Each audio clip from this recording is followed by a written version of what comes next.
বলছে আস্তে আস্তে দাও।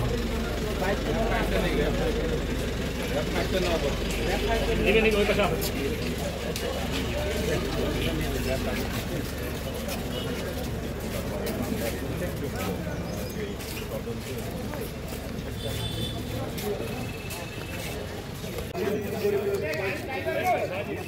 যেমন ভাবে বলছে ড্রাইভারে সেমন ভাবে করছে।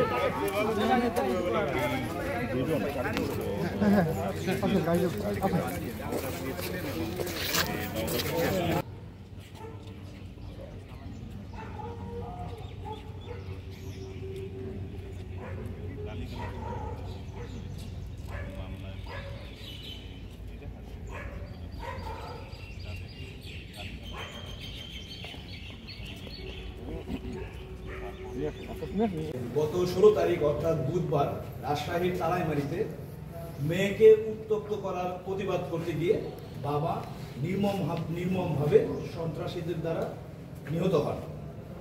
পরবর্তীতে কনসার্ন থানায় মামলা হয় এবং এলাকাতে ব্যাপক আলোড়ন তৈরি হয় এবং লাশ নিয়ে মানববন্ধন করা হয়। পরবর্তীতে আমাদের র্যাব 5-এর একাধিক টিম অভিযানে নেমে পড়ে এই অপরাধীদেরকে গ্রেফতার করা যায় এবং প্রধান আসামি অর্থাৎ 1 নম্বর আসামি এবং 3 নম্বর আসামি খুব অভিনব কায়দায় তারা পালিয়ে যায়।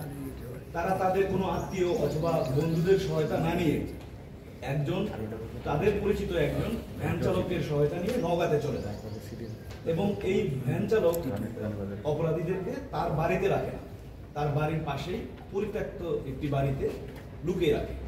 তো আমাদের একাধিক টিম ঘটনার দিন থেকে শুরু করে কন্টিনিউ তাদেরকে চেস করতে থাকে এবং পরবর্তীতে সেই পরিত্যক্ত বাড়ি থেকে আমরা তাদেরকে গ্রেফতার করতে সক্ষম হই।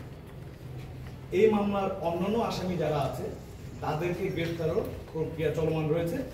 আমরা আশা করছি ইনশাআল্লাহ অন্যান্য অপরাধীদেরকেও আমরা গ্রেফতার করতে সক্ষম।